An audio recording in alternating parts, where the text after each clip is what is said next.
How's it going? Andrew here, and welcome to another episode of the Creative Endeavour podcast. In this episode, I've got something a little bit different for you.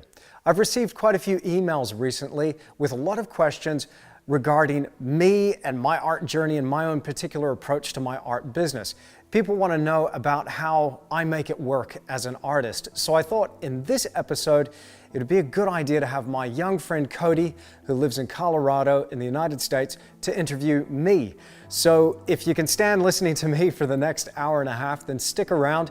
This is going to be questions relating to my own personal art journey so far. So with all of that said, I really hope you enjoy this episode of the Creative Endeavour podcast.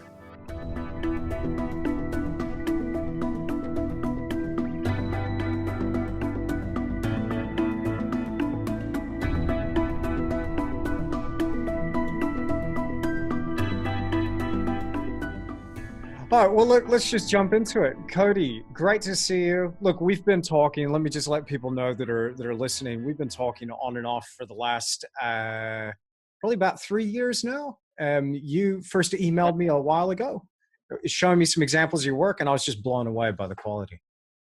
Yeah, we started talking. My first email I sent you was in December of 2016. Wow. Okay. And we first started talking. I just want to just cut in here for one second, because just to let people know, if you hear that strange row sound in the background, it's because CODY and his family rehabilitate rescued mountain lions in Colorado. And how many mountain lions do you have on your property? 6. We have 6. Gee, that's a lot of big cats. That's a lot of killing machines right there. Beautiful animals though, right? Very, very beautiful. So let's jump into this. I think it's fantastic opportunity to do a podcast in a little bit of a different way, CODY, because you have emailed me some questions that are just fantastic questions. A lot of questions that people would love to have answers to. And I just thought, well, these are actually really commonly asked questions. And I'm normally writing back to people on an individual basis. So I thought, what a great way. Let's just take one of our normal coaching sessions that you and I do, and let's just throw these out there to the world and just give you the opportunity to ask me these questions. Really, yeah, I think it will fill in a lot of gaps for people. So should we just jump into it? All right. Let's see here. When and how did you start your art career? When and how did I start my art career? Yeah. That's a tough one, because I started my career. I was always very serious. I was a bit like you. I mean, you're a young guy. You take your art very seriously. So Yeah. I would almost be, asking you the same thing. When did you start your art career? And you'd be like, well, I've already started. I started years ago, So it's the same for me. The paintings that you're doing, let's jump into this, because there's something that I really admire about you, CODY, about the quality of your work and the variety of the subjects that you tackle. And I was a lot like that when I first started out. I was not quite to the same extent that your family is, but I was surrounded by animals, because I grew up basically having to go to the zoo every weekend, school holiday, you name it, because both my parents actually worked in zoos as I was growing up. So I had constant inspiration that way. And I knew from a very young age that I wanted to be an artist. So it was a kind of a natural transition to kind of go into a career doing that. I did have the support and encouragement of my father, who was, before he was working at the zoo, he was a professional sculptor. He pretty much took about a 10-year hiatus to work at the zoo for an income before going back to it again professionally. But some of my first commercial jobs were when I was like 12, 13, 14 years old, doing professional, like commercial art work for companies. My biggest client, though, was the zoo. So it was a bit of an inside job there, but I would do graphics and logos for the zoo. And when we moved to Australia, it was a Perth Zoo mainly that I was doing that for. So if there was a Mhm. if there was a sign to go up, for say the new reptile house, or there was Yeah. animatronic dinosaurs that came to the zoo. They did this thing called Jurassic Park back in the day. And my job as a kid was to do. Dad just said, "Hey, you like drawing T Rex?" I said, "Yeah." He said, "You want to do it for a sign?" I'm like, "Yeah, sure." So I drew and then I covered it with paint and did this big T Rex to match the animatronic T Rex, and then that was sitting on the big billboard as you drive into the zoo. So Wow.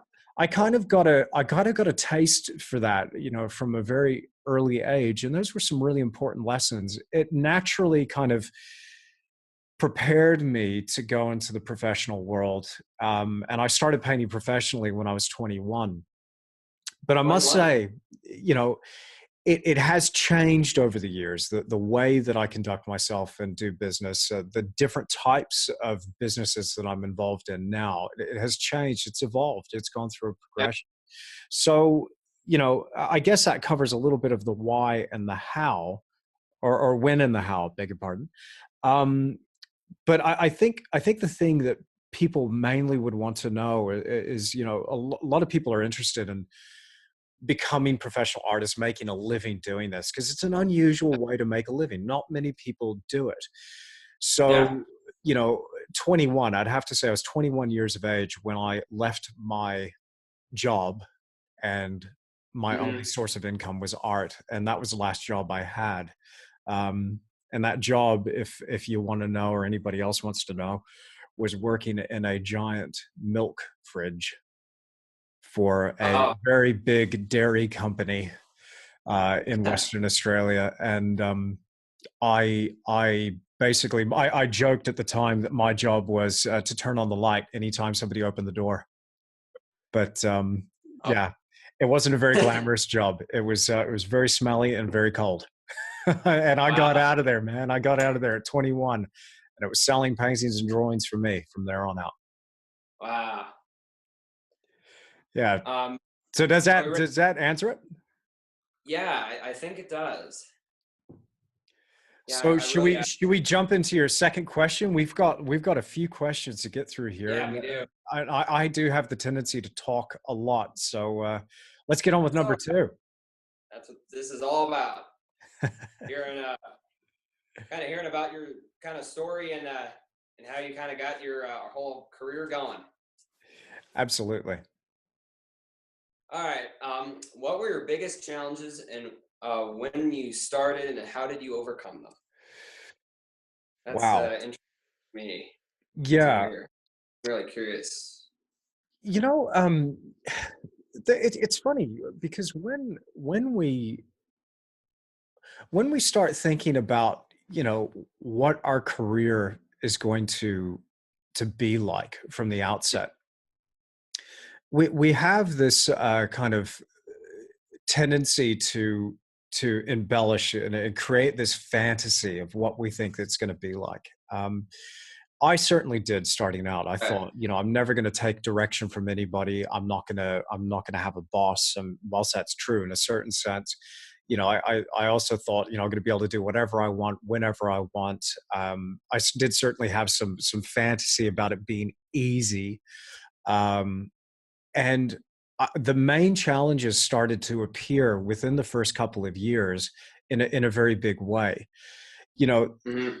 the biggest challenge with being a professional artist is, you know, you don't have anybody to rely on for your source of income. It actually comes down to you. And whilst that might seem like a bit of a no-brainer and a bit of a like, well, duh, Andrew, of course, that security of being able to rely on a paycheck from somebody else, there's a certain amount of comfort that brings. And it is something that I must admit from time to time I do miss. I do miss that sense of being able to rely on something that you can count on. Um, Right. so one of the things that I realized from the outset, when I was just starting out very young, I realized I'm going to have a drive and a discipline here to ensure that I get paid. Because if Right. it's going to be, it's up to me, as the old, saying goes. So I had Mhm. to make sure that I totally committed myself and worked out some sort of system to be able to produce, so that I could rely on, um, a reliable source of income. Therein lied the biggest challenge for me, because that challenge, took the form of, discipline. I didn't have any. Yeah. Starting out, like, I was a serious person. I was serious about my art. I really wanted to make it work, but Yeah. I wasn't really prepared for the amount of hours that that would take. And I got lucky, and my luck and my good fortune earlier in my career caused me to get a little bit lazy and a little bit complacent. And I started to kind of just rest and relax into the fact that I might be able to get by just by doing knocking out a painting here and there. But when the bottom falls out of the economy, or the client doesn't show up, and you're left holding the painting, holding the bag, so to speak, what are you going to do? And so that discipline was something that I felt I needed, to make sure that I always produced over and above whatever was required, whatever was asked of me. Right. And without somebody there pushing you, without a boss, or having somebody that was actually set the pace, set the disciplines, and was able to say, all right, you need to show up at 9 o'clock, and this is your job, and you can leave when it's done. It's difficult to rely on yourself for that. Mhm. So I think self-discipline, self-motivation was a big challenge in the beginning. So the only way to Mhm. overcome that is Right. to exercise things that, exercise in a way. And when I say exercise, I don't necessarily mean physical exercise, although that can be part of it, but exercise in a way that it Sure. requires discipline to do that thing. Mhm. Right. So yeah, I would say that when I started training in martial arts, in my Oh, mid really? 20s. Yeah, Wow. yeah. And I was okay at it, but I also started weight training. You wouldn't tell now by the look of me, but I was pretty serious about weightlifting. And one of the things that I realized, in those disciplines, is that they required a certain amount of dedication and drive for you to be able to just show Right. up and do the exercises, and show up and go through that. Otherwise, you don't progress. There's a real physical, tangible, example that you get from going through that. Otherwise, you don't get your belt, you don't move on to the next stage, or you're not able to lift that amount of weight if you don't show up and do it. Who are you kidding? So that was something that was really big, deciding factor for me in terms of having some sort of physical discipline. That then related to whatever discipline I Mhm. was trying to cultivate within my artistic practice. It was this weird mental shift. It's like, if I can dedicate myself enough to show up to go to the gym on a daily basis and lift weights for a couple hours a day, then what else can I do? So Oh, that was wow. a really, Yeah. really important thing for me to overcome, um, those challenges. So what I found now is, as I get older and as I start to progress in my career, those Mhm. disciplines are becoming more and more important, and I'm now becoming more and more grateful for those examples and life lessons that I've had to go through to kind of cultivate that discipline, because it does take Right. a lot of discipline now to wake up at 4 a.m., show up and Oh, yeah. start painting at 5, Definitely. and to be able to sustain practice for 12 hours, good hours in the day, and then also do all of the extra business stuff that's required. So, Mhm. I mean, I'm out there just working as hard as I possibly can. And it's not because I feel like, I'm addicted to it, but it's not out of a competition type thing or anything like that. But I need to make sure that I've only got a set amount of time here. I'm also very aware of that. So I know that it's going to take discipline, and I know it's going to take a sheer volume of work and hours to achieve what I really want to achieve. So, Right. I would have to say, going back to your original question, what were my biggest challenges and how do I overcome them? I'd say that's a really big one, is having some Right. sort of discipline. I do want to just insert something else here. All right. Um, because one of the challenges that I did face, before I get into this, I'm not saying that I'm in no way or by any means a victim. I don't consider myself that. But like a lot of kids growing up, going through school, I also, went through bullying. Some people do, some people don't. And I was just one of those kids who got Mhm. my butt kicked and was teased and names and all that sort of stuff. Mhm. School was difficult for me. I was a bit different. I was a bit strange. I didn't know how to behave. I was weird. I didn't know how to navigate those social waters at all. So that was something else. It was a huge challenge for me to overcome. And that, of course, whatever you go through in school and whatever you go through in your younger years does tend to carry on into adulthood. It does seem to have something to do with your particular makeup, the type of decisions that you make, and the Right. direction you choose to go. When I look back on it now, it's not that I'm grateful for the school bullies. It's not that. But I do recognize that the result of that forced me to go into myself and start to explore what made me tick, and that threw me even more into my creative practice because that was the one thing that I could rely on. That was the one thing when I would draw and paint, I didn't feel lonely.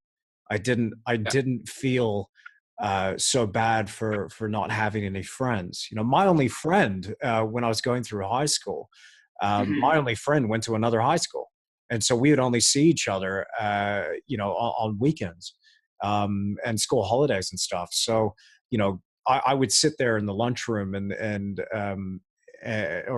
during lunch. Sorry, I'd sit in the art department and I'd draw pictures Mhm. and that's what I did. I didn't really, in the end, I didn't really talk to anybody, I didn't really hang out with anybody. I was just felt kind of isolated.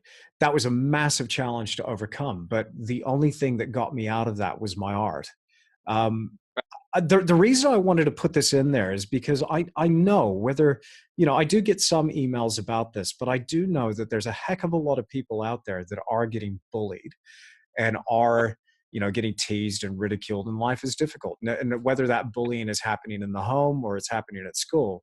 um, my only, and I'm not an expert in this and I'm certainly not a psychologist or anything, but the only way that I found that I could deal with that, cope with it, and handle it in a constructive way is to focus on what I could control and what I could do. And, Definitely. there was also comfort in the thought that one day I might be able to prove the bullies wrong, that I wasn't this Yeah. piece of crap that they told me I was, that Mhm. I was going to be somebody because I was somebody. Yeah. Um, and so that was really important. So I focused on my art. That was a massive challenge for me, and that's how I ultimately overcame it.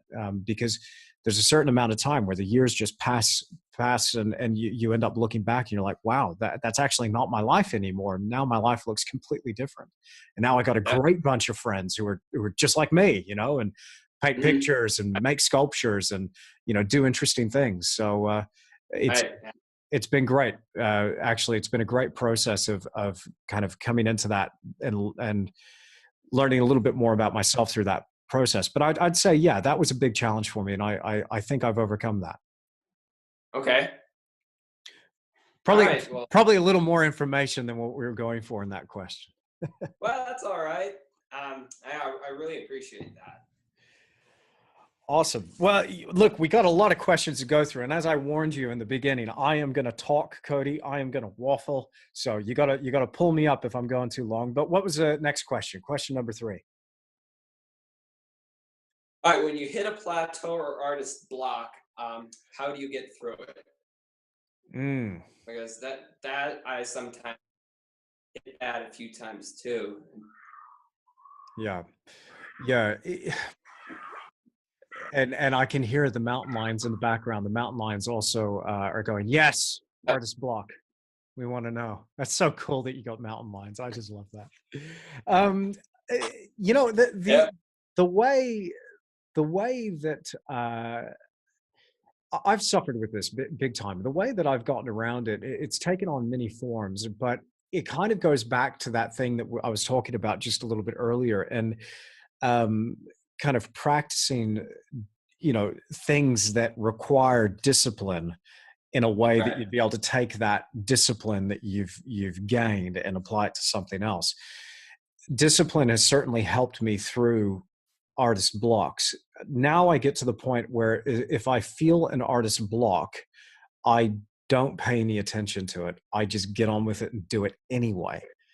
And Wow. there's a lot of people out there that'll be like, well, yeah, but what if you don't know what to paint if you're just staring at the blank canvas? Yeah. So let me just assume that that's not really a problem that I've suffered with, because my problem, and this is a problem with a lot of the people that I talk to, other professional artists, is Mm. we are painfully aware that there is an abundance of ideas and a total lack of time. I have more ideas than I have time to execute on those ideas. And that's Yeah. what gets me. That's the opposite of an artist block. I'm rushing around like there isn't enough life to live. There isn't enough hours in the day. I've got no time to waste because there's so much I want to do. So that was a Mm. big thing for me, is just recognizing that the sheer volume of work that I have to do, it kind of pulls me out of that funk.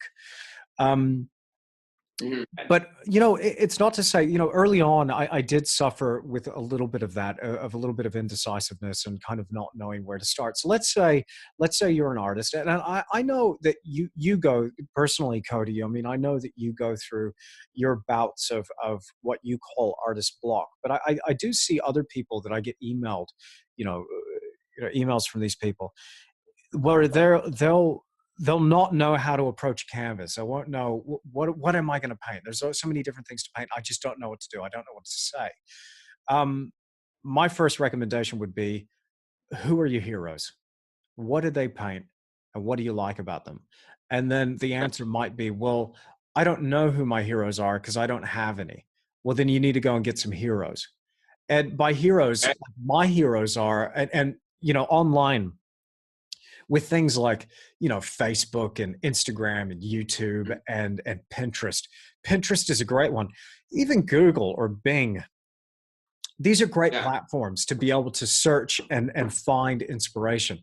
But let's say, one of my favorites, a few years ago was Pinterest, and I had a board that I had on my Pinterest page, called Painting Heroes, where I would just scour Pinterest for old masters, and I would just start saving them to this board. And I had everything on there, from like drawings and etchings to figures to portraits to landscapes to animals, a few Wow. handful of living artists, but most of them were artists from the past, like um, you know the Victorian school, Yeah. Australian Impressionism, Russian Impressionism, the Romantic painters, the Pre-Raphaelites, the Hudson River School. And so I would look at these, and I would suddenly feel this amazing wave of kind of inspiration. I'd be like, wow, these guys saw magnificent landscapes. And they went out there and they painted these magnificent landscapes. They got Right. around magnificent creatures, and they drew and they painted magnificent creatures. So I think that if you're feeling like you're in a situation where you're not sure where to start there and look at what artists from the past did. One of the things that I'd do is I'd look at these painters from the past, and I'd just be totally overwhelmed with what they could achieve. But I Mhm. knew that if I wanted to be great, and like these painters in my mind were great, then I would have to do things that they were doing. So Yeah.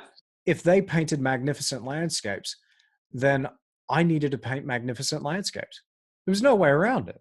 So if I hadn't seen anything and my reference material was a bit lacking, then I would Mhm. need to go and take some trips to go and see something magnificent. And then Right. I can almost hear the question is, oh, well, okay, well, what if I don't have any access to magnificent? What if I don't have any access to something that didn't look like an amazing landscape, like, like let's say the Great Ocean Road behind me, that painting hanging there. Okay. That's Yeah. a spectacular, piece of seascape, on the Great Ocean Road in Victoria. That's an amazing coastline, and I've that's inspired a lot of paintings from me, and a lot of paintings from my heroes. It's an Sure. incredible place to go and find inspiration. But what if you don't have any access to that? So my next thinking would be, well, look at somebody like a fantastic still life artist. Like let's take a Dutch still life artist like a Calf or a Deheem, and Google those Okay. names. Calf, Kalf. I think it's Willem Calf or Decaf or something. Don't quote me on that. Go and do your research, folks. Google that one. But this guy would paint beautiful still lives of just flowers and various objects lit in a particular fashion. And so he would look at the magnificence of this Mm. just observing this thing that was in front of him. Was just sometimes, they're incredibly intricate, but it doesn't have to be complicated. You can even just take something simple, get a glass of water and put a rose in it, and really look at it. Really look at it. Get a light, shine the light on there. Learn how light affects form and what it does to color, and learn how to make that thing a three-dimensional form in a two-dimensional space. To Mm. me, that's just as much of an adventure as climbing a mountain and finding this exquisite landscape. You can get your brain to do that, to go, I could be obsessed by this simple thing and paint this simple thing, Hmm. and and just as much as I could a landscape or a figure or a portrait. So I think starting from a place of just draw inspiration from what's around you. Just pick something, pick anything, throw yourself into it. I think what often happens is we get into this position where we're second guessing ourselves so much rather than just going for something. We just Hmm. we'll be waiting to find that perfect idea or that perfect composition or that perfect painting.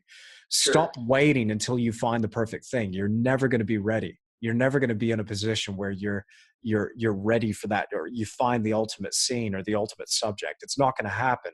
You'll Right. gradually build up to a point where you put together a respectful body of work. But for me, I don't realize those high points until I've already passed them.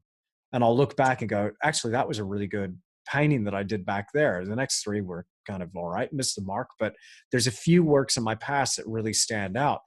I don't know until I've already gone way past them, and I just keep going. So I'm not in the search for something that is going to blow me away right there. I'm looking for something that I could just find a little shred of inspiration and just Sure. explore that. So my Awesome. so to go back to the start of that of the question, what do I do when I have a block or I hit a plateau?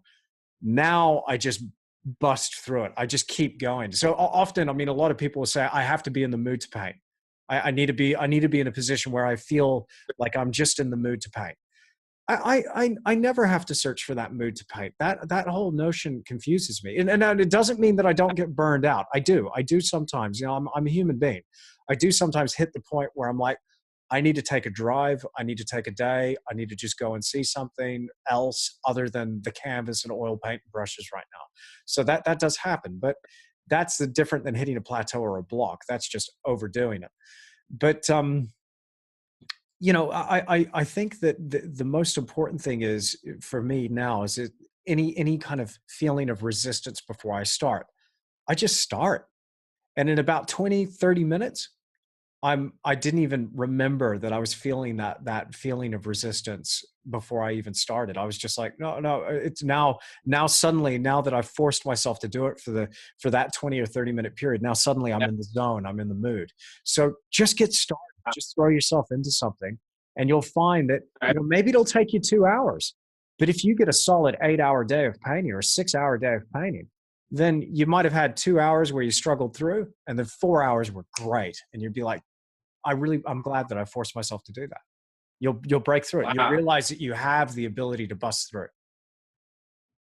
Wow. That's interesting. I mean, a few days ago, that's exactly what happened. I hit a pretty big plateau a few days ago. Mm, Like mm.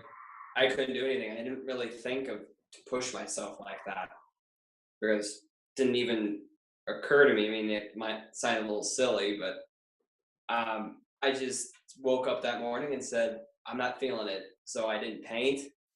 But that mentality is really, really encouraging. Yeah. Yeah. You know, one of the, I want to also just throw something else out there that does help me. That you know, helps me with the discipline. Routine for me is very important, and I find that Oh if yeah. I'm out of routine or if I'm out of sync in some way, my work suffers. I suffer. I need to make sure that I get plenty of sleep, enough sleep. I don't, not excessive amount of sleep, but for me, you know, 6.5 hours is good. I'm good. I'm raring to go. I need Yeah, to make sure that I eat right. I watch what I eat very carefully. A lot of people might even definitely.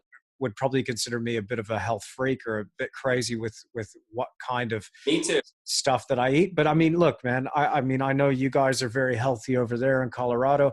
You know, we try to do the best we Yeah. can over here in the South Island of New Zealand.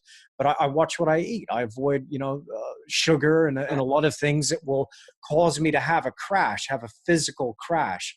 Oh Because yeah. if you're physically not feeling good, it's very difficult to mentally feel prepared to throw yourself into something creative.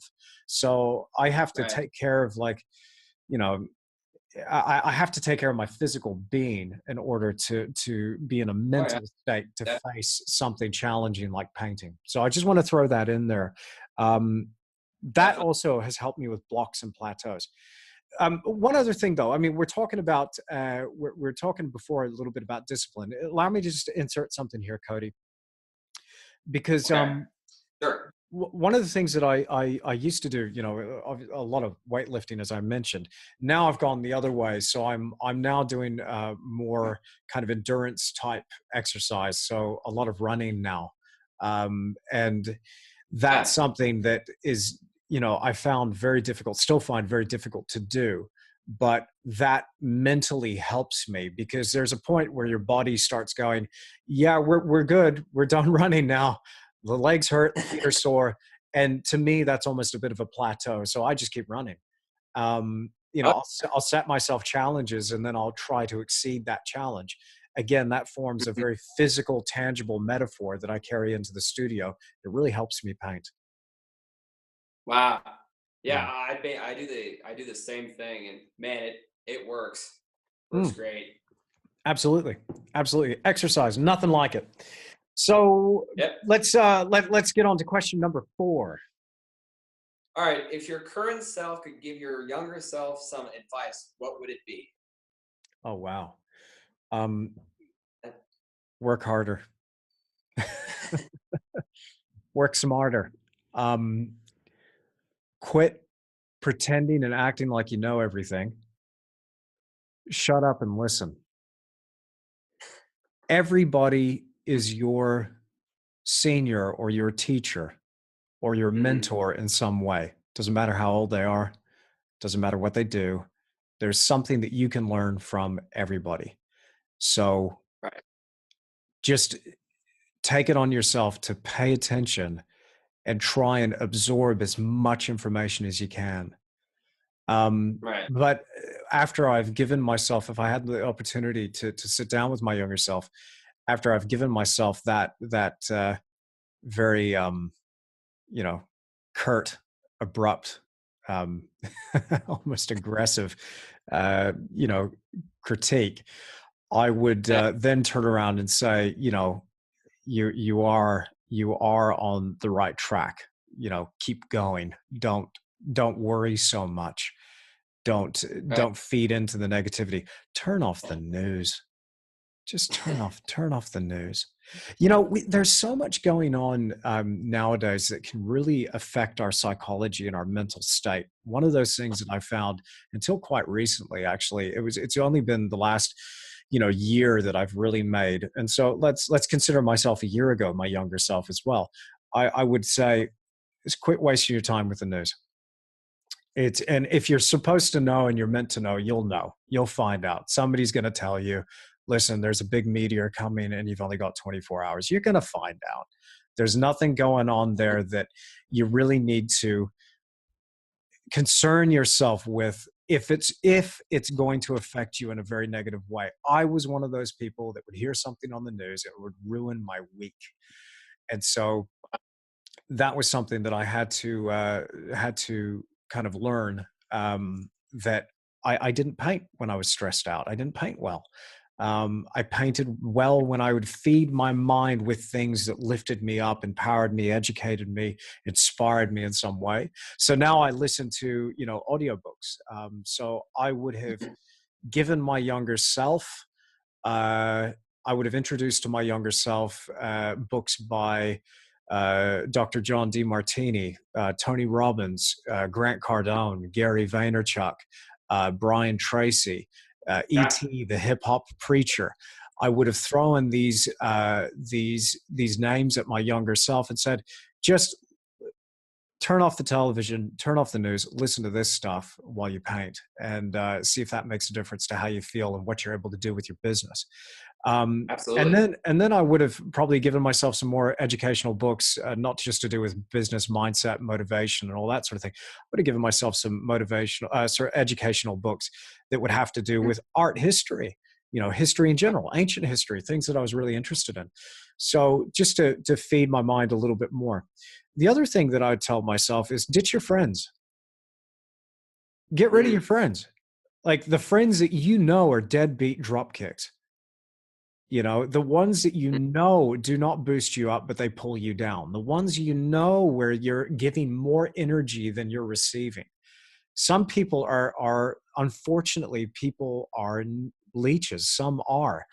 I'm not saying ditch all your friends. I'm not saying get rid of the good ones. But I mean, Mhm. if I was telling my younger self this, I'd be like, there's names in particular. I won't mention them, but there are names in particular that I would have gone. You need to stop hanging out with these people yesterday, and you need to hang around Yeah, this person more because this person's better for you. This person, make sure that you're accountable. Make sure that you're responsible. Make sure that you live up to that person who you said you were. And these other people, they'll tolerate your BS. Your good friends. Your good friends won't put up with much out of you for very long. They're your real friends. Your deadbeat dropkick friends want you to be a deadbeat and a dropkick just like them. So they'll tolerate any amount of BS that you have to dish out. And you know who they are. I mean, and so the friends that I have now are friends that are driven, inspired, and committed to their creative practice. And they Mhm. encourage me and inspire me to show up even more with what I have to do. I hang Right. around with people that aren't necessarily just like me. I mean, they're doing their own thing. They're their own people. They've got something different to add to the conversation. They're very, very interesting people. But there's no way that I would have had the opportunity to even hang around with people like that if I didn't, have some sort of strength and resolve within myself to be true to who I was and hang around people that I really deserved, you know. So raise your standards. That's something that I learned by listening to Tony Robbins audiobooks. Was one of the things that he said that still sticks with me to this day is, you want to change your life, you got to raise your standards. And so Right. I did that, and literally life changed overnight. I raised my standards and I was just like, you know what? I can't hang around you anymore because you're a loser. Sorry. And I haven't spoken to that particular person in over 12 years. It's been a long time. Well, and just earlier, we were kind of just a minute ago, we were talking about podcasts and audiobooks, Yeah. and I was kind of curious about that. Mhm. I just thought of this. I was curious of what kind of podcasts and audiobooks, because I hear you listen to the Art of Manliness podcast, Yeah. Yeah. and I was curious what others do you listen to? I'm curious about that. Well, Just I wasn't a regular listener to the Art of Manliness. The last episode that I caught was last year, where there was a gentleman that was being interviewed who was talking about the hero's journey, Joseph Campbell's hero's journey. And we'll recognize that hero's journey in Mhm. movies like Star Wars, you know, with the story of Luke Skywalker, or Avatar. Excuse me. You know it, yeah, like you'll know it Right. from our literature and movies, television, even video games. Like we're obsessed with that story of the Mhm. hero's journey, which is essentially Yeah. this story of somebody kind of overcoming a challenge and becoming better as a result of going through this challenge. They start off from zero, they end up at hero. um, so I enjoyed that very Right. much. I enjoy some of the episodes on that podcast. I do listen to Joe Rogan's podcast quite a lot. I think that Yeah. he interviews some Too. very interesting people. One of my Definitely. favorite guests that he has is a guy named Jordan Peterson. And just to kind of segue from there, Jordan Peterson's books, 12 Rules for Life, An Antidote to Chaos, is one of the best audiobooks I've ever listened to. I've listened to it now twice. I'm about to listen to it a third time just when we put up our conversation here, because that is just such sage advice for anybody. I think it's particularly relevant to artists or anybody creative. There's a whole lot of things in there that have to do with the discipline, and taking a really good hard look at yourself. Definitely. It's really and it's something that I quite enjoy. So I do listen to Joe Rogan's podcast. Um, Me too. there's Gary V's podcast, Ask Gary V. It's a great show, but mainly I'd have to say mainly it's audiobooks, Cody, to be honest. Mhm. Um, so the audiobooks, I just finished an audiobook called The E-Myth. I think on Audible you can find it as The E-Myth Revisited by Michael Gerber. Mhm. Fantastic book about small business. I think it's important for any artist out there that wants to go into business for themselves. If you think you're going to get by just painting pictures and drawing stuff and sculpting stuff and just selling your work, look, it might happen. You might be that one in a million that is able to do that without knowing anything about business, without knowing how to market yourself, how to diversify, how to, you know, just how to manage yourself, your daily tasks, all of that sort of thing. There's a heck of a lot that goes with running a small business that without that extra information and education, I'd really hate to think where I'd be. So I really enjoyed that one, E-Myth Revisited. And then Grant Cardone is fantastic. I mean, he's a lot of fun to listen to. When he's reading his audiobooks, man, he gets into it and he breaks from the story. He's a lot like Gary Vee in a way. He breaks from the script in his book that I just listened to called Crushing It. He'll break from his script and then he'll talk to you directly and then he'll jump back into the book. He's a really motivating guy, very energetic, very funny. Grant Cardone as well, very energetic guy, but a lot of fantastic advice and a lot of great takeaways there for artists. Um, Right. so some of it maybe doesn't apply. I mean, a lot of it, some of it has to do with real estate investing. But there's one book there, how to keep and stay motivated, or how to stay and keep motivated, or something like that. But you can find that book by Grant Cardone on Audible as well. Tony All right. Robbins, Awaken the Giant Within, Unlimited Power, some of his earlier books. I had those as physical books. They were great. Mhm. But there's one book, and shout out to Dr. DeMartini. I did interview Dr. DeMartini for this podcast, so people will be able to find that episode. But All right. Dr. DeMartini wrote a book called How to Make One Hell of a Profit and Still Get to Heaven.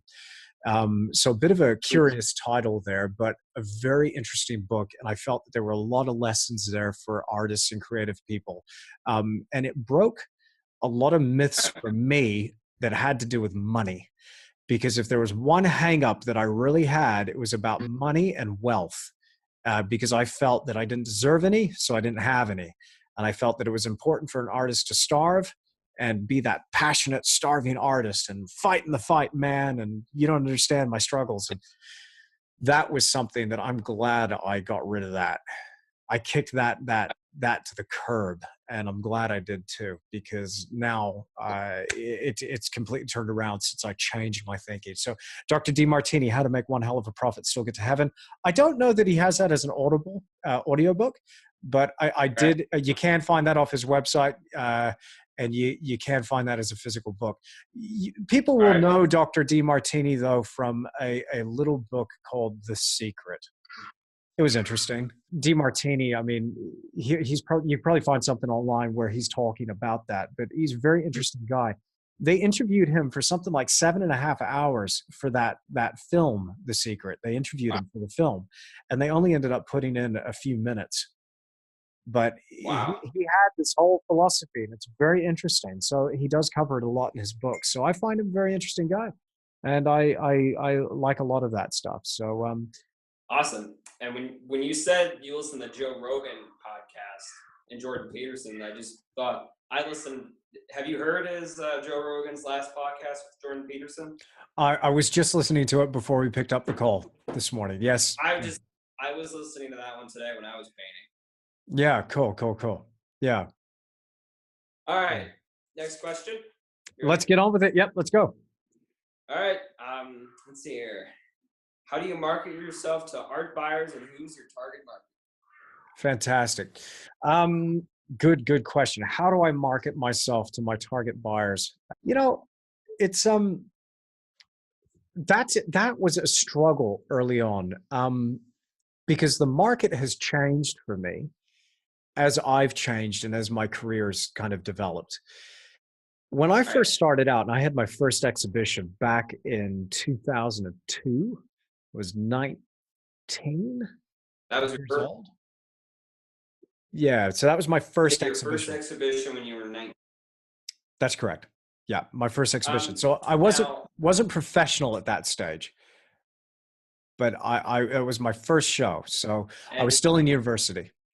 A solo exhibition is a heck of an undertaking. I mean, to put together a body of work, requires a right. lot, and it takes a lot out of you to put together something and sit on that body of work and then release it. That's a real challenge. So Yeah, I'm yeah, about to have. Go on. no, you're going to have an exhibition coming up soon. Yeah, actually, in December of 2019 is my is the plan. Fantastic. Fantastic. That's great news, Cody. I mean, look, and I know people will see by the paintings that are behind you. And can we put in a link to your website so people can see more of your work as well? Absolutely.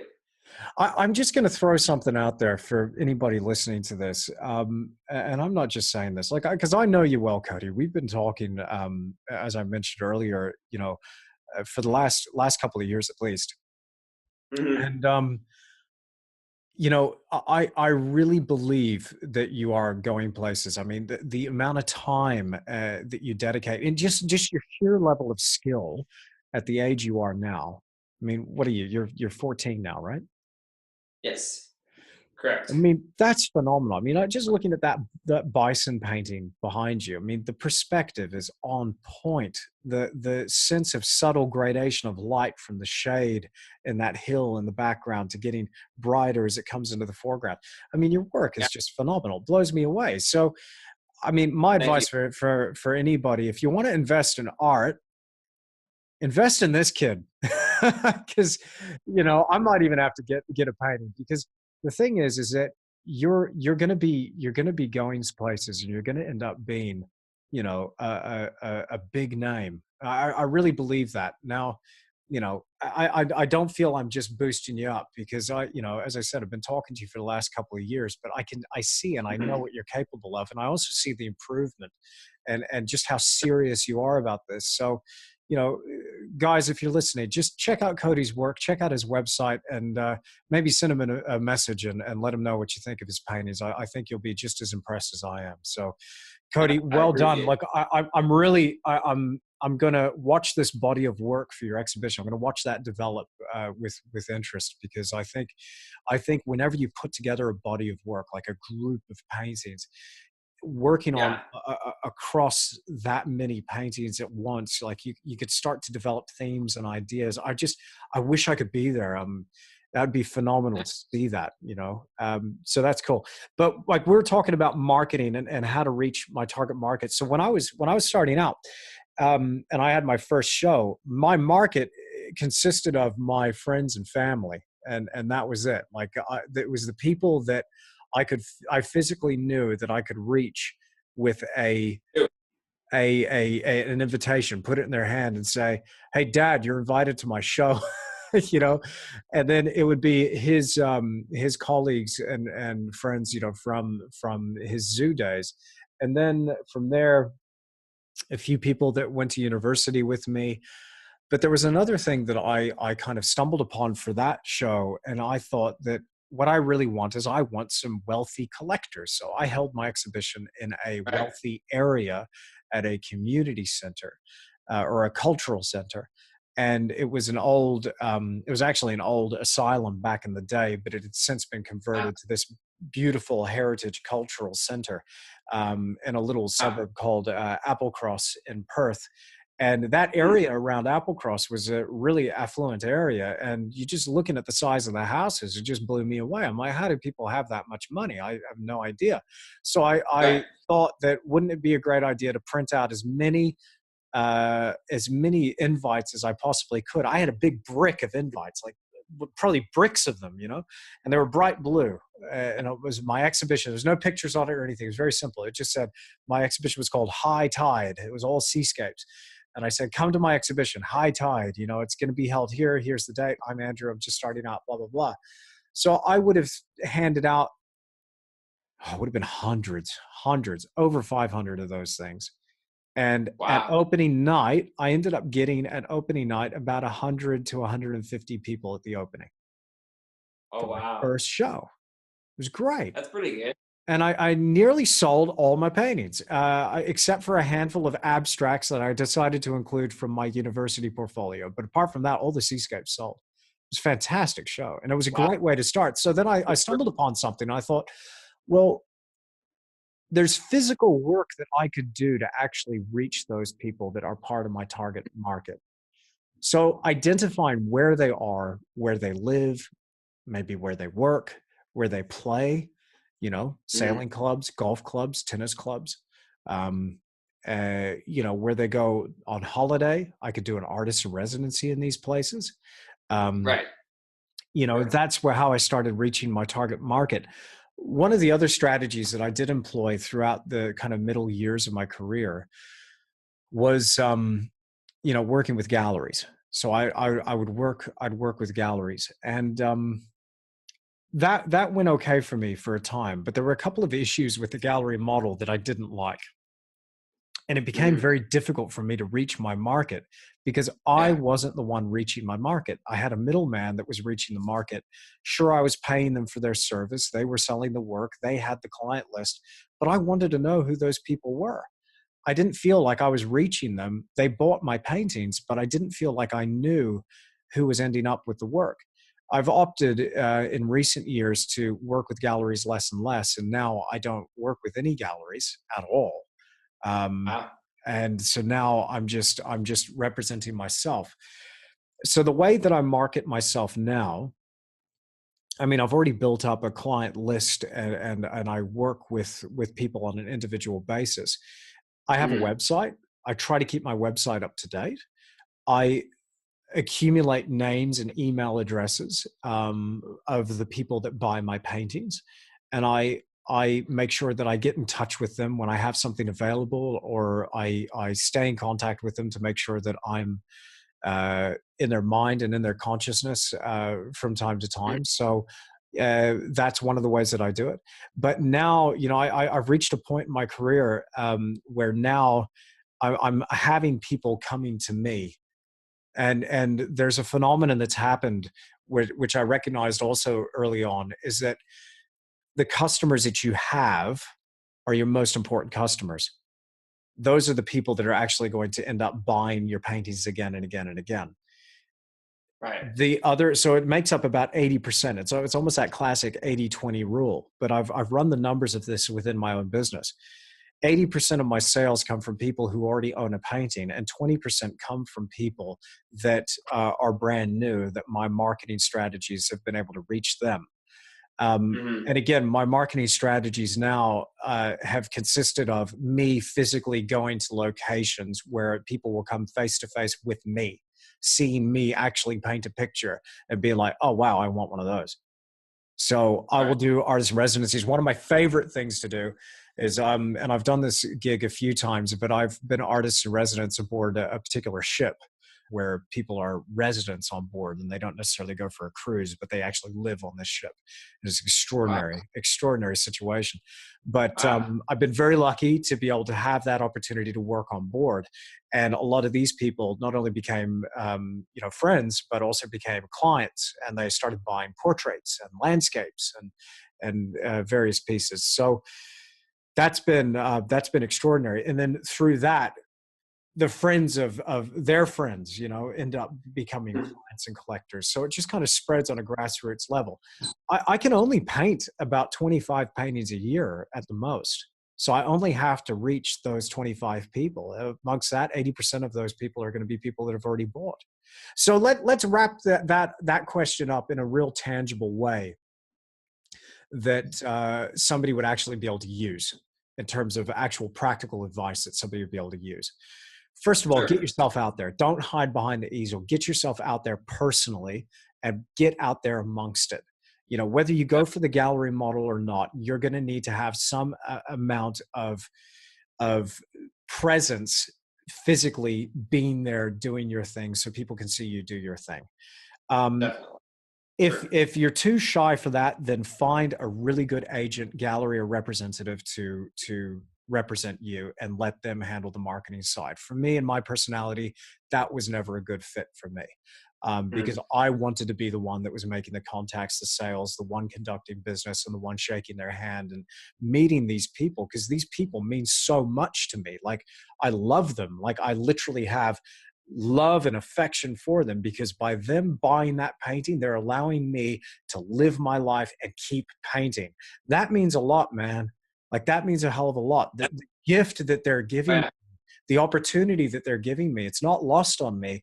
I'm so deeply appreciative of them that I want to know who they are, look them in the eye, shake their hand, sometimes even give them a great big hug and say, thank you so much, you know.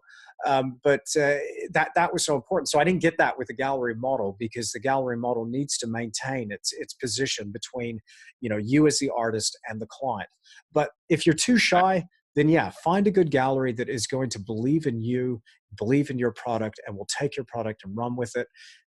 But even getting into galleries, that's a probably subject for a whole nother podcast. But the one thing I'll say about getting into galleries just briefly is, if you're going to get into a gallery, or you find yourself like I was early in my career getting rejected from a lot of galleries, pay attention to that feedback. I was actually rejected from every single gallery that I applied to, and when I first started out, every one of them sent me packing. Nobody took me on. No one. I didn't get my Wow. lucky break until I had my tail between my legs. I went back into the studio and I started working on the things that they told me. Some of them were just downright mean. Wow. And it took me a little while to build my confidence up again, to the point where I was like, you know what? I do have something here. I know I have something here, but I need to work on this. I need to practice this. Look, you might find that you go through rejection. Rejection is part of the process. Don't let it get you down. If you can look up, you can get up. So just get to Sure. work, get up, get to work, and just work on the quality of your work. I think that sheer quality wins in the end. If you're able to create a quality product, quality materials do help, but I mean quality of execution. You know, are you able to render an animal so it looks like a three-dimensional, beautiful form that has absolute respect and reverence for this gorgeous creature? Are you able to produce a painting that actually communicates that, where people can gain some sort of insight or knowledge about that subject that you painted? I believe you're doing that. And I think, knowing you and watching your progression, your quality is stepping up and up and up. So I think, if you were to go for a gallery that, even if they said, hey, Cody, maybe now's not the right time, you would have something to go back and work on. But I think you're already off to a good start by having that quality there. So anybody listening to this, I think quality is a really important thing. Make sure that your Definitely. work is of a high standard. Because also, you got to remember, I don't personally like competition. I don't go for competitions or awards. I won't enter them. I refuse.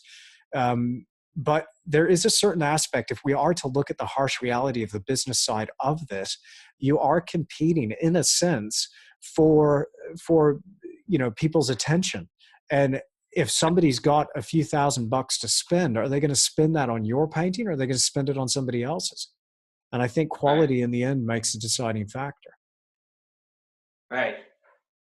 So how do I market myself? Okay, being able to put myself out there and actually have a physical presence helps. Nowadays, Okay. though, with the internet, this is a really important point to make. So do you mind if I just talk about the online stuff for a second? Please. Okay.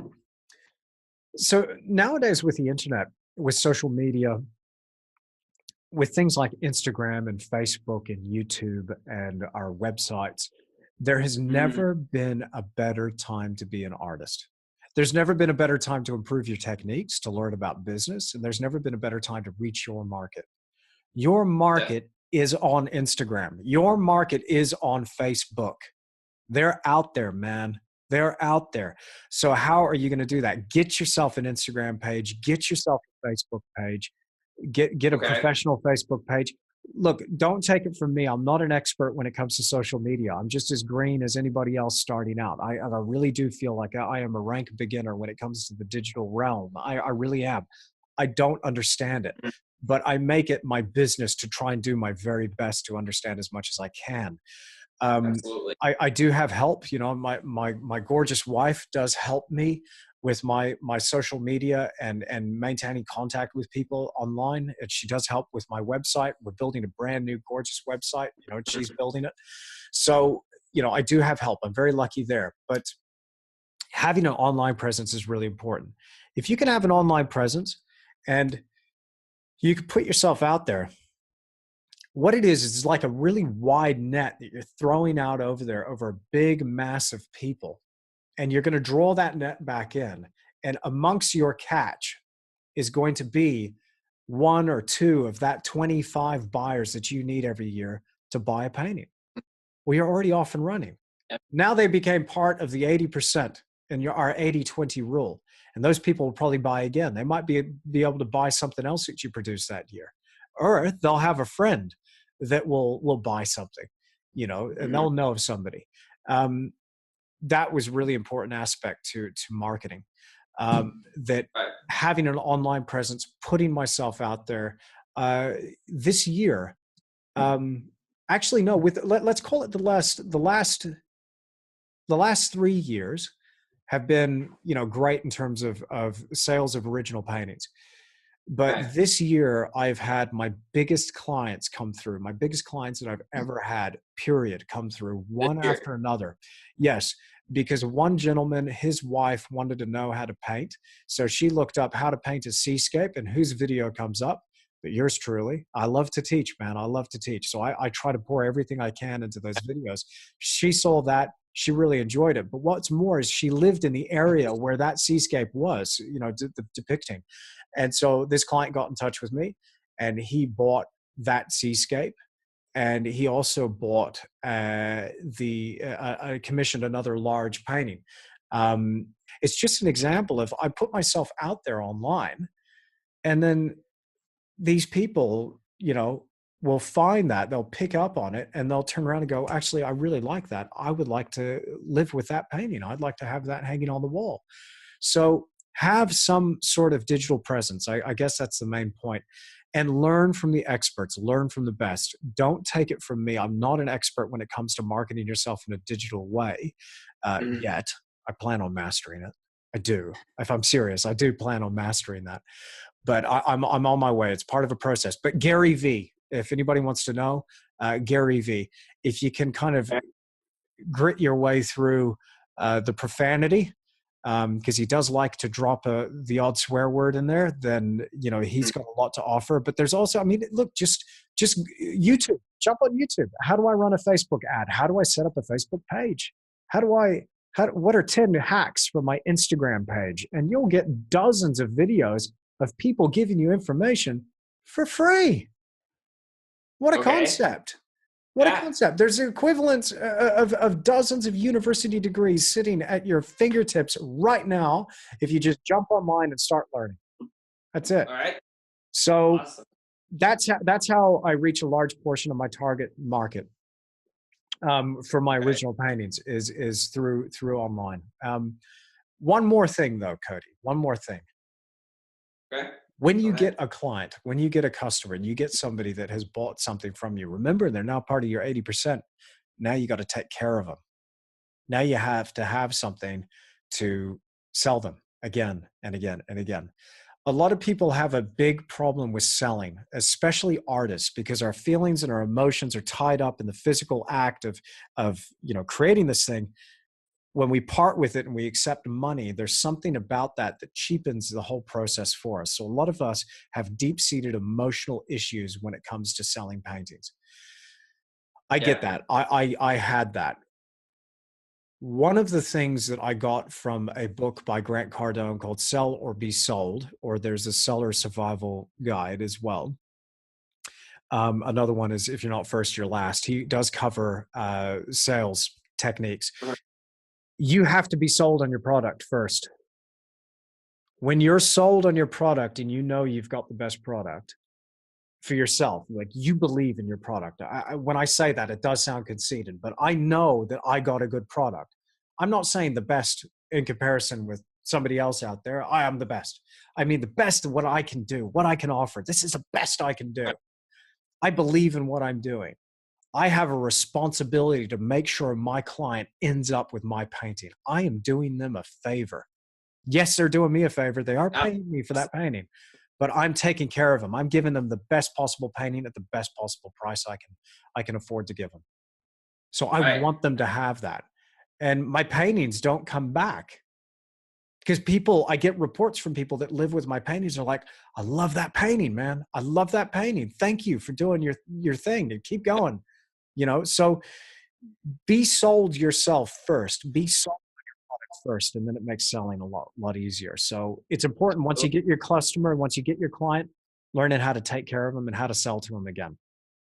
All right. Yeah, I've certainly experienced that. All right, man. All right, well, you're on your way. All right, let's get through some more questions. All right. What is your favorite subject to paint and why? Oh, gee. Yeah. I don't know how to answer that because I think for me it goes back to that thing we were talking about. I have Mhm. more ideas, more things that I'm interested in than I have time to paint. So at the moment, I'm painting a great big canyon, a great big gorge in the Kimberley, and looking out, Mhm. across this river and, those big cliffs of rocks. And I'm loving that process. But when I'm done with this, I'm going to paint a portrait. And that at the moment, the painting I'm painting is my favorite subject. But when I start doing that portrait, I know that's going to become my favorite subject. So for Yeah. me, with the type of artist that I am and what I love, it's very difficult to put me in a box. And I mean to do that because I'm interested in so much. I love portraiture. I love landscapes. I love seascape. I love still life. I love figures. I love historical genre painting. I love paintings of buildings and street scenes. I love on plein air. Look, man, it's difficult. But I would say that in terms of experiences painting, one of my favorite practices is painting on plein air and studying from life, from direct observation. Because when you're in the presence of a beautiful, magnificent landscape, or even if you're Right. painting a portrait of somebody from life, there's a certain switch that gets flipped in your brain. And it's just the most inspiring thing to sit there and just try to decode and decipher how light works, how form works. For me, I'd say it's all tributes to, creation. I'm obsessed with creation, with nature, with people, with human beings, with culture, with all creation in all of its forms. So Mhm. anytime I have the opportunity to study that, and that's what I do for a living, is I study that in a visual way. It's just hard not to get eaten up with each and every little painting that I do. So I don't know. Sure. Next question. I can't answer that one. That's all right. That It's like that's asking another. a painter. It's like asking a painter, what's your favorite color? Oh yeah, that's a tough choice. Very tough choice. Blue. As an artist, as an artist, you don't really have a favorite color. No, I mean, you could have your favorite range of colors, but you can't really have your favorite, like your most favorite color. exactly. That's hard to decide. Absolutely. Absolutely, Cody. Yeah, no, Good. it's what you can do. I mean, I don't even think about it. I don't even spare a thought about that. But interesting question all the same. Okay, what's the next question? Let's get into it. All right. What? Let's see here. Where were we? What do you do to challenge yourself? Wow. Okay. A lot. I think life is challenging. Life is hard enough. Life is going to throw enough challenges at you that you're going to have to Yeah. overcome, and you're going to have to be prepared for and work out a way to rise to that challenge. Um, but there are things that I do specifically to challenge myself. I Right. I came up with a little acronym. I hope this is an original concept, but I it's not like an original acronym or an original methodology. It's certainly not an original concept, but so I don't know. But I came up with a Mhm. with a little acronym. Um, I'm going to give you the dorky, nerdy version first. The dorky version is it's an acronym, and the acronym is DUB, DUB.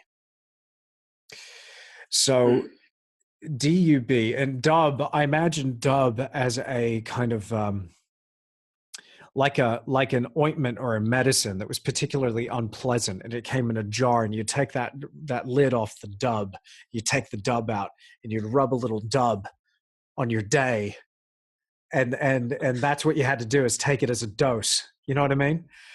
And I Yeah. was thinking that sounds really stupid, but I'm not ever going to forget it because it just sounds so dumb. But DUB stands for difficult, unpleasant, and boring. So every day I challenge myself by attempting to do something that is difficult, something that is unpleasant, and something that is boring. And if I'm able to commit myself to a discipline of just throwing myself into one of those three things, or preferably all three of those things every day, Mhm. then I know I'm going to be doing something that's going to build that mental muscle, that spiritual muscle to be able to carry me through. I've since come up Definitely. with a better acronym for it, and I call it BUD, BUD, or your buds. But These are your buds. You got to remember, everybody needs buddies, you know, and these are my buds. And I take my buds everywhere with me. My buds are a bunch of jerks because they're really terrible to be around, but they really help me when I think about it. So just change it around to boring, unpleasant, and difficult. So let's start off with something boring. What's something that I do every day that's boring? Well, one of the things that I do, probably not every day, but no, close to every day, certainly like 5 days a week, I'll do video editing. yeah, And sure. I find video editing to be a painful task. It is boring. It is terrible. It is awful. Like, I love my subscribers, like I really do. Just like my clients, I'm just so grateful to people that want to listen or seem to value what I have to say. Um, Right. so it's by no means disrespect when I say editing a video is boring, because I know that people that I really value and respect are going to be watching that video. But the actual Right. process, it's difficult, it's labor intensive, and it's mentally very fatiguing and challenging. I love hitting that upload button, and I love going back and reviewing what I've made, because seeing the whole Oh, yeah. thing come together from a mess of video clips into this polished little film to put up on YouTube, that's cool, Yeah. man. Like, that's really cool. I enjoy that process, that creative process. But the long, tedious hours spent just kind of watching that clip, making sure the brush hits the canvas at the right, okay, and then cut, and then we're add that in the queue, and then the next bit. Now I got to say this. Oh, I said that too many times. Cut that bit out. Now we got to do the music behind the video, and then adjust the level here and adjust the level there. And I barely even know what I'm doing. Like, I'm a rank amateur. But between Rachel and I, you know, we manage. She does a lot better than me. You know, she'll do a lot of rough cutting to help me with that process. But It's Sure. difficult. So that's the bit that I do that's boring. The bit that I do that's unpleasant. Well, there's a few things that I do every day that are unpleasant. One of them is I will wake up at 4 a.m. Oh yeah. That's unpleasant. That's not nice. Yeah. That's a really terrible thing to do, especially if you're not used to it. In the beginning, it was very difficult. And I must admit, there's a part of me, because I end up getting engrossed in what I'm doing, that I probably stay up a little bit later than I should, so that I end up, when I get up at 4 a.m., I'm like, oh, I shouldn't have stayed at the easel so late, or oh, I shouldn't have been editing that video so late, or whatever. Hmm. Um, so yeah, it's unpleasant. Waking up at 4 a.m. is unpleasant. But I do it. I Sure. commit myself to a practice of doing that. I will Definitely. take weekends off, and I will take the odd day off here and there if I feel I need to catch up on some sleep. But for the most Def- part, that's a yeah. habit that I try to engage in, is just waking up early. Now, make sure, if you're listening to this, make sure you're getting enough sleep. If it helps, seek advice from your healthcare professional, blah, blah, blah. You know when you're pushing it too hard, you know when you're getting Yeah. silly with it. But for me, 4 a.m. is good. If I'm in bed at 9, I can wake up at 4. No sweat. I got 7 hours Yeah. or 6.5 hours. No sweat. It's fine. I got enough sleep, you know? So that's something that can be unpleasant though, because you're still a bit foggy, dazed, and confused, and have trouble opening your. Yeah. The Sure. bit that I do that's difficult, as I mentioned earlier, is running, physical exercise. I do things that I Yeah. find Yeah. physically challenging and difficult. It used to be weightlifting. I felt that I was getting more and more unhealthy lifting the amount of weight that I was, and ingesting the sheer amount of meat that I was eating.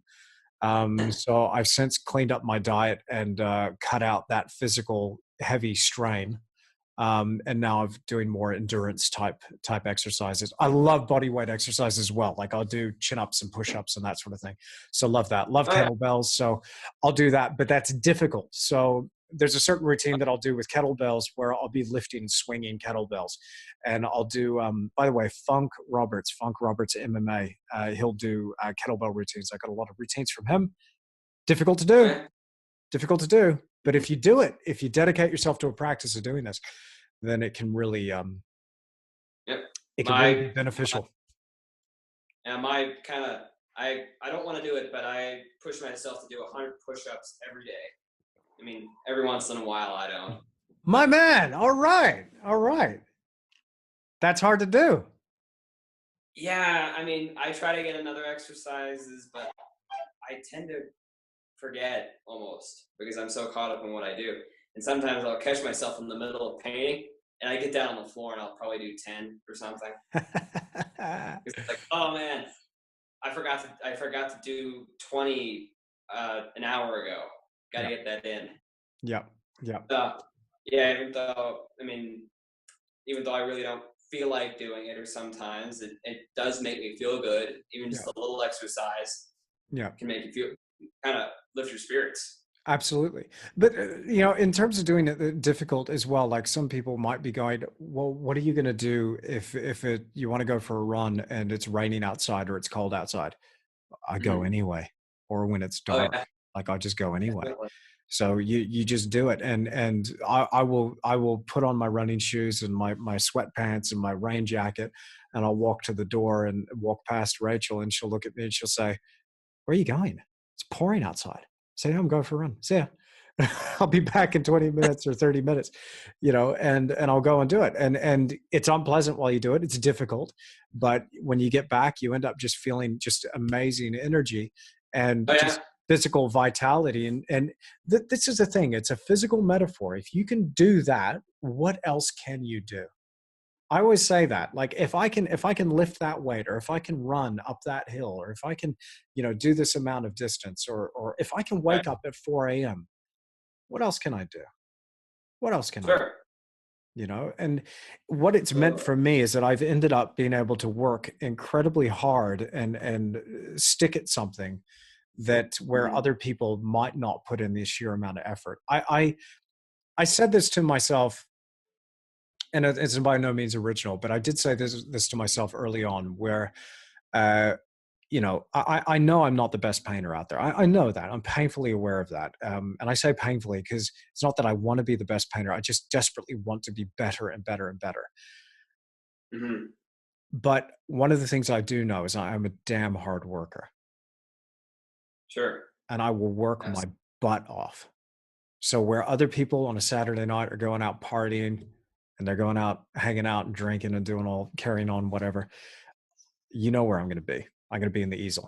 I'm going to be painting. All right. Who do you admire and why? Wow. I admire a lot of different people, a lot of different people. So I mentioned earlier my art heroes. So people can see on my Pinterest page that I've got art heroes or painting heroes, and they'll find that board. And there's something like 700 odd paintings by various artists. And so from a technical standpoint, people will be able to see my influences there and the people that I admire. I admire them because they were able to do an amazing job with their paintings. But sometimes, my heroes aren't necessarily artists. They're people that, or maybe they're artists that I admire, where people would be like, "Why do you like them? You paint nothing like them." Let me give you an example. I put out a YouTube video about a year ago called "Getting Unstuck," and I think that was a video that I dedicated to a chap named Sebastian. He was he's a fantastic painter. He's from Argentina, and in this video to Sebastian, I think that's a video where I was talking about my heroes. Um, Yep. I'm pretty sure it was that one. Pretty sure. People could pull me up if it was a different one. But I mentioned a painter called Thomas Kincaid, and I got a heck of a lot of flack for that. People are like, "Why are you interested in Thomas Kincaid? Why would you go for an artist like that?" Um, and a little bit harsh in a way, because I was thinking, well, hang on, maybe they didn't listen to what I said. And I just want to take this opportunity to kind of answer your question, but also clarify something and just try and drive Mhm. home a point that I was trying to make. And I probably didn't make it in a coherent way. Um, I admire people that are able to make something work that is difficult to do. I think if you can make it as an artist, employ yourself, Mhm. so you've got your own paycheck sorted. You're not relying on Right. another source of income, and employ teams of people to help you realize your vision. You're doing something right. And though he might Right. have died too young, that guy died with millions and millions of dollars in the bank. Now, there's a few Mhm. people saying that, well, yeah, but Andrew, money isn't everything. Okay, I know money's not everything, but it is a Yeah. particular measure of success. And I think that there is a lot of us out there who do want some measure of financial success. And there's nothing wrong with that. So I looked at this guy going, here's a painter. I personally don't like his work. I don't, but that's not the point. He's a hero of mine because he was able to kick some massive goals with his career. He was Right. thrashing it. Like original paintings ended up selling for tens of thousands of dollars, probably hundreds of thousands in the end there. Certainly now after Wow. that he passed away. But there was a point in time where Thomas Kincaid was the single most collected artist in US history. More Wow. American homes had either a print, a calendar, or something with his image on there than any other artist. He was Wow. able to market himself and put himself out there to a mass of people and capture the consciousness of a generation. Now, again, I don't like the way he did things from a technical standpoint, but that is not the point. This guy was a marketing genius. He put himself out there and was able to share his art, his love, and his passion with millions of people, and he made himself fabulously rich doing so. So, my Right. heroes are people that are able to demonstrate that they're able to demonstrate a level of expertise and skill, not only when it comes to painting, but when it comes to conducting themselves in business and in life.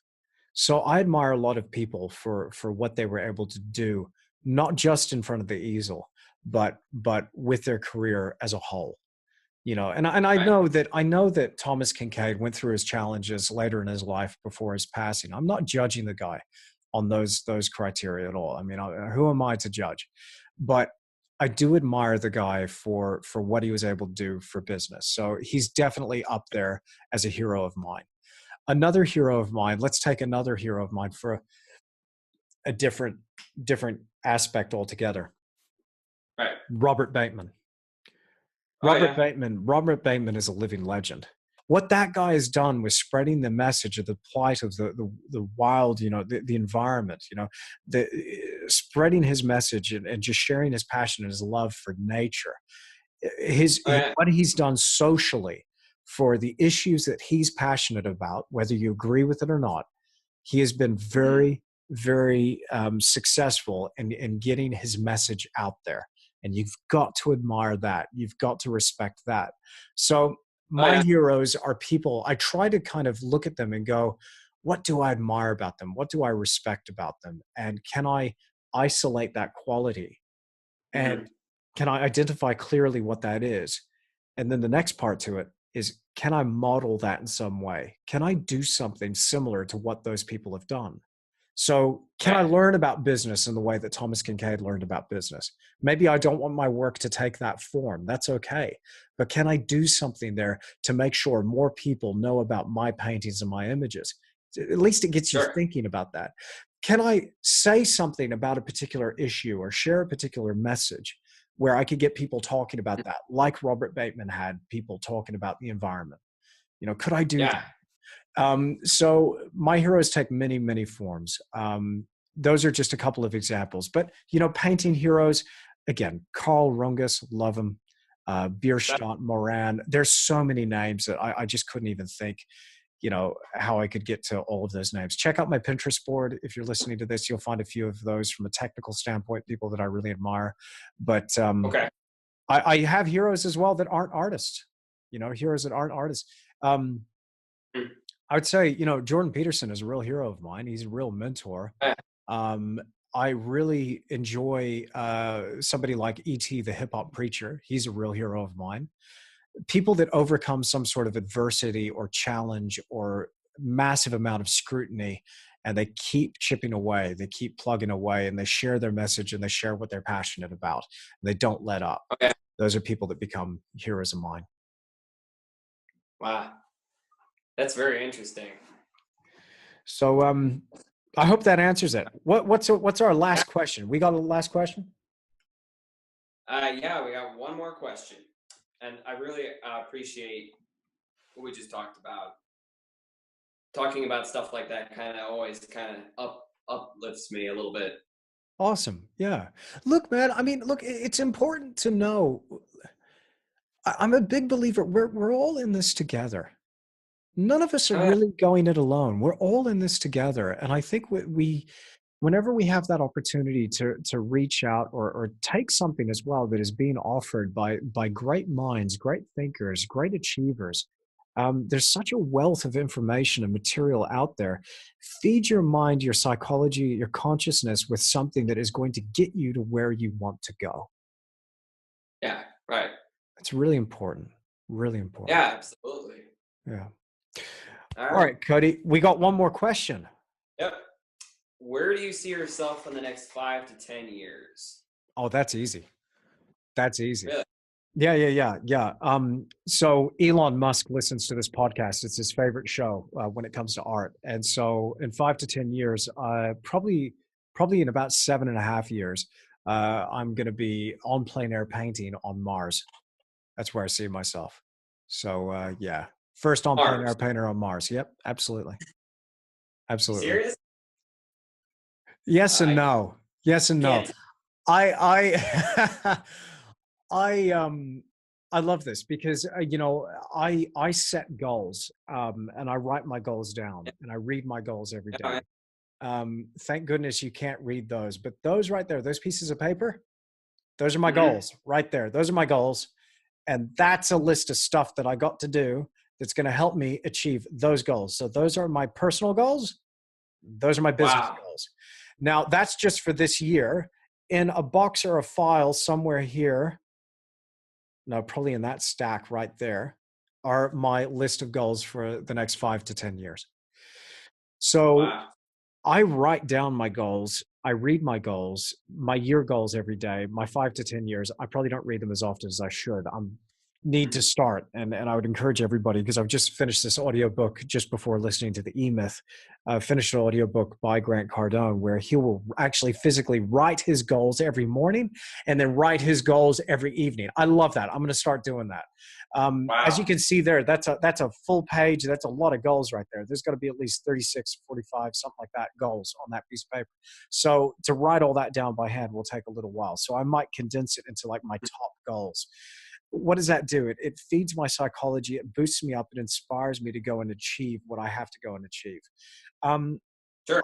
I've said to myself, that, and again, being encouraged and inspired by the authors of the people that I listen to, I've tried to set goals that were ambitious, that were reaching for, shooting for the stars. And one of the things I heard DeMartini say that I loved was, I'd prefer to shoot for the stars and hit a planet than never leave Earth's orbit. I just love that, because to me, it tells me that you've got to shoot for the stars. Who cares that it's ambitious? You'll hear people say, "Hey, be realistic." The only person who's going to know if you're being realistic or not is you. Right. That's the only person. That's the only person. Right. Let's just say, I did throw that out there. I'm going to be the first on-plane air painter on Mars. Okay, well, let's say that's true. Why the hell not? Mm. Why the hell not? Why wouldn't those astronauts need some artistic entertainment? And why couldn't I be in a position to get on that shuttle and volunteer and say, "Hey, I'll go." They'll have to take my wife too. That's a given, and Mm. my dogs and my cat. But it can be done. Why not? I'll be a stowaway. I'll smuggle myself on board. I'll get on that rocket ship. I'll go. But let's say that doesn't happen. Well, it's a fun kind of tongue-in-cheek goal for myself. But what does that remind me to do? It reminds me to be more ambitious, to kind of reach and strive. And do I want to go on Mars? I would only want to go to Mars if there was a guarantee that I'd be able to come back.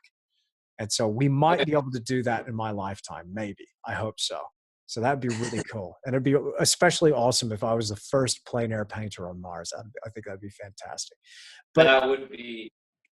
let's say that it doesn't happen. Okay, no worries. Well, let me give you an example of some other goals that maybe aren't so outlandish. Um, One of my goals was to set foot into some pretty extreme environments around the planet. Mm. I've made up a list of countries that I really would like to go to.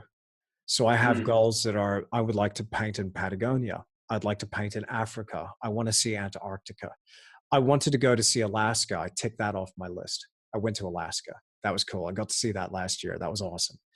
And I'll be having an episode of The Great Art Adventure coming out just as soon as I can edit it together and create the work that the episode needs to go with. People don't actually realize the lead time to make these free videos on YouTube sometimes can be Sure. pretty intense, pretty great.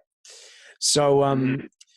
uh, I've got lists of goals of places I want to be. So in 5 to 10 years time, I hopefully would have seen that I've been able to travel to more and more exotic locations and see more and more of this amazing planet that we live on, and meet more and more people, and come face to face with more interesting and diverse cultures and paint their portraits. And that's something that I just see as insanely cool. So Oh yeah. five to Definitely. 10 years, let's say in the next 5 years, what's on the doorstep for me is, you will probably no doubt see, hopefully it happens this year, but you'll see me open my very first gallery, where I'm going to be running my own gallery. Your own. That's right. That's right. Wow. That's So awesome. I'm going to be buying my own building, and I'm going to be running my own gallery. So that's next in the next 5 to 10 years. I would like to reach more people online and teach more people how to paint, All right. and share painting and creativity and the joy of just learning this amazing medium. Just share that with the world. So in the next All five right. to 10 years, I just want to keep hitting that as hard as I can, and just share videos for free on YouTube with people, and have tutorials that are available for people to learn how to paint. That's something that I want to do more and more of. And Yeah. Yeah. I'd like also like to have an exhibition that travels the world. That'd be something else that I'd like to have happen, that would share with people the environments that I'm passionate about. I'd love to do that with Australia, with Australian landscapes. And I'd also really love to do that with New Zealand landscapes. Um, and I'd say more 10 years. I'm going to throw another little goal out there of something that I've got that I'm working on and really excited about. I don't know how I'm going to Okay. do this, but I want to make a movie. A movie? Yeah, I always thought that it'd be really cool to work on a movie and be part of a creative design team to do an environment or a concept design for some aspect of a feature film. And then I thought, Like well, why don't I just make my own? I So was about to say, what kind of movie? I really love stop motion animation. Like claymation almost? Yeah, exactly. You Exactly. heard of Wallace and Gromit? Love Wallace and Gromit. Exactly like that. Yeah. But probably not so cartoonish, probably a little bit more realistic, and it might be something historical because I love Sure. history. So I'd love to do something that was based on a true story or a series of true stories that interconnect in some way. Mhm. So that's Definitely. something that I'd love to do in the next 5 to 10 years. But where do I see myself in 5 to 10 years? I still see myself living in the South Island of New Zealand. I love it here. I just see myself doing a little bit more travel, taking on bigger, more ambitious projects, sharing that with more and more people online, and probably just moving on to the next step personally on the family front. And probably in the next 5 to 10 years, we'll have little many artists running around this house. So that's something else that I'm looking forward to, very much so. So yeah, that's where I see myself in the next few years. Wow. Yeah. Well, I think is that all? I think that's all. That was yeah, that was 9 questions and some fantastic questions at that, Cody. I really I hope, really, yeah. yeah, Look, I hope this has been helpful and that you've gotten something out of this. I really appreciate you definitely. taking the time to write to me. As people would have also gathered, we know each other as well. From the last couple of years of me being able to coach you and with your painting and your art, and it's just been such a pleasure watching you just Yeah. grow as an artist and take on bigger and bigger challenges, like, and Mhm. seeing what you're being able to do now with your wildlife painting, with still life, with various subjects that you choose to do. I'm insanely proud of you and what you're able to do. But I just, when I saw this email come through with these questions, I just thought, man, this would make a great podcast. So thank you for agreeing to join me on this podcast, and thank you for interviewing me. You're absolutely welcome. I really appreciate the opportunity. Excellent. Excellent. Well, Cody, it's been a blast. I'm going to be talking Sure. with you again very, very soon. But Yeah. look, just to let people know out there who have listened to this interview, where can they see more of your work online? Cody at CodyOldham.com is where is my website. Perfect. And, But your website, I know, has a contact form, so people could get in touch with you through your contact form. And you're going to start yep, doing videos soon as well, right? yep. That this cassowary behind me, that's gonna be my first. Now Brilliant. it's not gonna be as in detail as yours. Like there's a lot of skipping ahead of a few things, but it's kind of a start. And as I start to dive into it, I'll start to get more into the process. Perfect. But that was kind of a day painting. It took me about a day to do that one, a few Perfect. hours. Perfect. So I just wanted to see how it would go, see what happens. That's awesome, man. That's absolutely awesome. Well, Cody, All this right, has been a blast. I will catch up with you again very, very soon. Thank you so all right. much for joining us on the creative endeavor. And I really appreciate it. Thank you so much. awesome. All right. Take care, Cody. Now, I really hope you've enjoyed this episode of The Creative Endeavor, and a big thank you and shout out to Cody for interviewing me. Now, of course, as you heard, you can find more of Cody's work on his website. I've put a link in the description down below, but he can be found at www.codyoldham.com. Now, Cody knows I'm a huge fan of his. I know he's going to go really far in his art career, and now I am the proud owner of a Cody Oldham original. I've got this thing here hanging up in my studio now, and I just love it. This depicts some mountains near where Cody lives in Colorado. It's just beautiful. I'm going to treasure this for many years, Cody. Now, if you enjoyed this episode of The Creative Endeavor, then please make sure you hit that like button. If you want to come back for more and see more podcasts like this or some of my painting tutorials, then make sure you subscribe to this channel. As always, you can find me on Instagram and Facebook, but most important, make sure you're subscribed through my website at andrewtischler.com. Simply hit that subscribe tab into your name and email address. It's free to do so, and I'm in touch with my subscribers regularly. Thanks so much for stopping by, and I'll see you again soon.